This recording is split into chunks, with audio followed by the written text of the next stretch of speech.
ಬಂಟ್ವಾಳದಲ್ಲಿ ಅಬ್ದುಲ್ ರೆಹಮಾನ್ ಹತ್ಯೆ ಪ್ರಕರಣಕ್ಕೆ ಸಂಬಂಧಪಟ್ಟ ಹಾಗೆ ಬಂಟ್ವಾಳ ಗ್ರಾಮಾಂತರ ಠಾಣೆಯಲ್ಲಿ ಎಫ್ಐಆರ್ ಕೂಡ ದಾಖಲಾಗಿದೆ. ದೀಪಕ್, ಸುಮಿತ್ ಸೇರಿ 15 ಜನರ ವಿರುದ್ಧವಾಗಿ ಎಫ್ಐಆರ್ ದಾಖಲಾಗಿದೆ. ಅಬ್ದುಲ್ ಪರಿಚಯಸ್ಥರೇ ಆಗಿರುವ 15 ಜನರ ವಿರುದ್ಧವಾಗಿ ಎಫ್ಐಆರ್ ಆಗಿದೆ.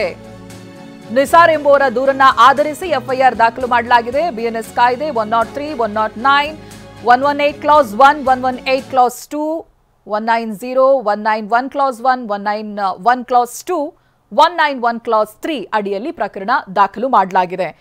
ಇಲ್ಲಿ ಆಶ್ಚರ್ಯ ಅಂತ ಹೇಳಿದ್ರೆ ಅವರ ಪರಿಚಯಸ್ಥರೇ ಆಗಿದ್ದಾರೆ ಅಂತ. ಒಟ್ಟು 15 ಜನರ ವಿರುದ್ಧ ಏನು ಎಫ್ಐಆರ್ ದಾಖಲಾಗಿದೆ. ಇವರೆಲ್ಲರೂ ಕೂಡ ಅಬ್ದುಲ್ನ ಪರಿಚಯಸ್ಥರೇ.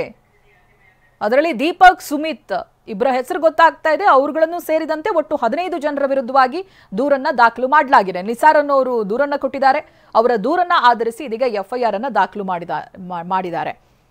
ಅಭಿ, ಸೈಡ್ ತಗೊಳ್ಳೋದು ಬೆಟರಾ ಅಥವಾ ಅಪಾರ್ಟ್ಮೆಂಟ್ ತಗೊಳ್ಳೋದು ಬೆಟರಾ? ಚಿಂತೆ ಯಾಕೆ? ಒಬ್ಬ ರಿಯಲ್ ಎಸ್ಟೇಟ್ ಎಕ್ಸ್ಪರ್ಟ್ ಜೊತೆ ಮಾತಾಡು. ಹೌದಾ? ಹೇಗೆ? ಬಾಸ್ ವಾಲಾ be the boss. Abdul Rehman ಹಾಗೆ ಕಲಂದರ್ ಶಾಫಿ ಅವರು ಹೊಳೆ ಬದಿಯಿಂದ ಪಿಕಪ್ ವಾಹನದಲ್ಲಿ ಮರಳು ಲೋಡ್ ಮಾಡ್ತಾ ಇದ್ರು. ಕುರಿಯಾಳ ಗ್ರಾಮದ ಈರಕೋಡಿಯ ರಾಜೀವ್ ಎಂಬುವರ ಮನೆ ಬಳಿ ಅದನ್ನು ಇಳಿಸ್ತಾ ಇದ್ರು. ಈ ವೇಳೆ ಪರಿಚಯರಾಗಿರುವವರೇ ಈ ದೀಪಕ್ ಹಾಗೆ ಸುಮಿತ್ ಮತ್ತೆ ಉಳಿದಂತ 15 ಜನ. ಇವರುಗಳು ಏಕಾಏಕಿ ದಾಳಿಯನ್ನ ಮಾಡಿದ್ದಾರೆ. ಚಾಲಕನ ಸೀಟ್ನಲ್ಲಿದ್ದಂತ ಅಬ್ದುಲ್ ರೆಹಮಾನ್ ಅವರನ್ನ ಹೊರಗೆಳೆದು ತಲ್ವಾರ್ ಹಾಗೆ ಚೂರಿ ರಾಡ್ಗಳೊಂದಿಗೆ ಯದ್ವಾ ದಾಳಿ ಮಾಡಿದ್ದಾರೆ. ಅಲ್ಲಿದ್ದವರು ಬೊಬ್ಬೆ ಹಾಕಿದ್ರಿಂದ ಹಲ್ಲೆ ಮಾಡಿದ್ದಾರೆ ಆರೋಪಿಗಳು. ಮಾರಕಾಸ್ತ್ರಗಳ ಜೊತೆಗೆ ಹಲ್ಲೆ ಮಾಡಿ ಅನಂತರದಲ್ಲಿ ಅಲ್ಲಿಂದ ಪರಾರಿಯಾಗ್ತಾರೆ. ಅಲ್ಲಿದ್ದವರು ಬೊಬ್ಬೆ ಹೊಡೆದಿದ್ರಿಂದ ಹಲ್ಲೆಗೈದವರ ಪೈಕಿ ಇಬ್ಬರು ಪರಿಚಯಸ್ಥರು. ಇನ್ನು ಆಂಬ್ಯುಲೆನ್ಸ್ನಲ್ಲಿ ಸಾಗಿಸಲಾಗುತ್ತೆ ಕೂಡ. ಆಗ್ಲೇ ಹೇಳಿದಾಗೆ ಪರಿಚಯಸ್ಥರೇ 15 ಜನ ಅಂತ. 15 ಜನರ ವಿರುದ್ಧವಾಗಿ ಎಫ್ಐಆರ್ ದಾಖಲಾಗಿದೆ. ಏನಾಗಿತ್ತು ಅಂತ, ಪಿಕಪ್ ವಾಹನದಲ್ಲಿ ಮರಳು ತರ್ತಾ ಇದ್ರು. ಹಾಗೆ ರಾಜೀವಿ ಅನ್ನೋರ ಮನೆಗೆ ಆ ಮರಳನ್ನ ತಂದು ಹಾಕ್ತಾ ಇದ್ರು.